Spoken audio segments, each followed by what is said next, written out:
Formula ఈ race car వివాదంలో FIO సంస్థకి 50 కోట్లకు పైగా నిబంధనలకు విరుద్ధంగా కేటీఆర్ ట్రాన్స్ఫర్ చేశారని ఈ కేసు నడుస్తుంది. ఈ కేసుకు సంబంధించి ఆయనకి నిన్న అంటే డిసెంబర్ 31వ తారీఖు వరకు బెయిల్ ఉంది.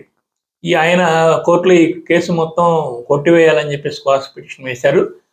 స్క్వాష్ పిటిషన్ మీద విచారణ సందర్భంగా వాద ప్రతివాదనలు వాడివేడిగా జరిగినాయి. దానికి ప్రభుత్వం తరఫు లాయర్ని జడ్జి కొన్ని కీలకమైన ప్రశ్నలు అడిగారు.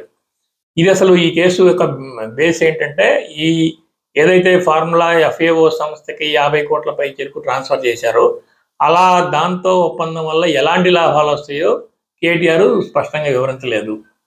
తర్వాత నిబంధనలను ఉల్లంఘించారు, అంటే ఎలాంటి నిబంధనలు ఉల్లంఘించారని చెప్పి జడ్జి అడిగారు. దానికి ప్రభుత్వం తరఫు లాయర్ ఇచ్చిన సమాధానం, మున్సిపల్ శాఖతో ఒప్పందం జరిగేటప్పుడు బిజినెస్ రూల్స్ని పాటించలేదు. అదేవిధంగా అమౌంట్ ట్రాన్స్ఫర్ చేసేటప్పుడు ఆర్థిక శాఖ కానీ క్యాబినెట్కి సంబంధించిన అప్రూవల్ ఏమీ అనుమతి తీసుకోలేదు. ఈ అమౌంట్ ఇలా ట్రాన్స్ఫర్ చేయటం వల్ల హెచ్ఎండిఐకి 8 కోట్ల రూపాయల నష్టం వచ్చింది.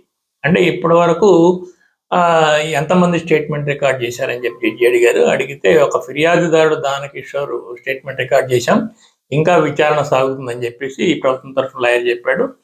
అయితే దీని మీద తీర్పు నేను రిజర్వ్ చేస్తున్నాను, ఈ తీర్పు వెలువరించే వరకు కేటీఆర్ని అరెస్ట్ చేయొద్దని చెప్పేసి జడ్జి తీర్పు రిజర్వ్ చేశారు.